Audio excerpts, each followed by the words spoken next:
На местото каде што требаше да биде карго аеродромот во Штип ќе се гради најголемиот фотоволтаичен парк во земјата. Соларниот парк Стипион ќе се простира на територија на Штип и Свети Николе.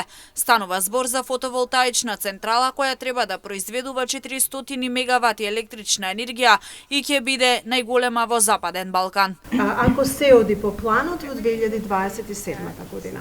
Убедени сме дека ќе завршиме во 2027, веќе сме 2025 инаку изградбата очекуваме да трае меѓу 1 година и 18 месеци. Слави Ивановски, експерт за енергетска политика, забележа дека оваа сончева централа ќе придонесе и за намалување на увозот на електрична енергија. Затоа што сега имаме мали системи кои се раздвоени по 500-600 киловати и тие не можат во целост да ги задоволат барањата на конзумот на потрошувачите. Еден ваков проект ќе е голем, ќе придонесе за подобрување на снабдувањето и сигурноста на системот во Република Северна Македонија, секако дека ќе придонесе и за намалување на увозот на електрична енергија, што е клучно прашање.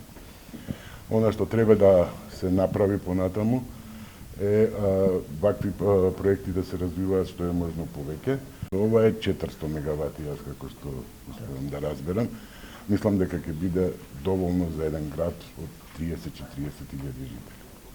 Студентите од неколку факултети при Универзитетот Гоце Делчев Штип ќе имаат практична настава при поставување на фотоволтаици, но и одгледување на земјоделски производ. Ќе бидат вклучени во конкретни активности и за постувањето на самиот парк, но и во изградбата на нивните станици за како дел од проектот, како дел поголем чекор на нивниот проект. Градоначалникот на општина Штип Иван Јорданов на денешната интерактивна работилница додаде дека Штип станува лидер во искористувањето на зелената енергија. Ние како град сме заинтересирани за сите инвестиции во насока на обновливи извори на енергија. Морам да истакнам дека Штип во последно време прераснува во енергетски центар заради потенцијалот, природниот потенцијал кој што го има, а тоа е сончевите денови, присуството на ветер. Веќе изгледно е дека се најавени многу инвестиции во обновливи извори на енергија. Инвестицијата за изградба на соларниот парк Стипион е предвидено да чини околу 300 милиони евра.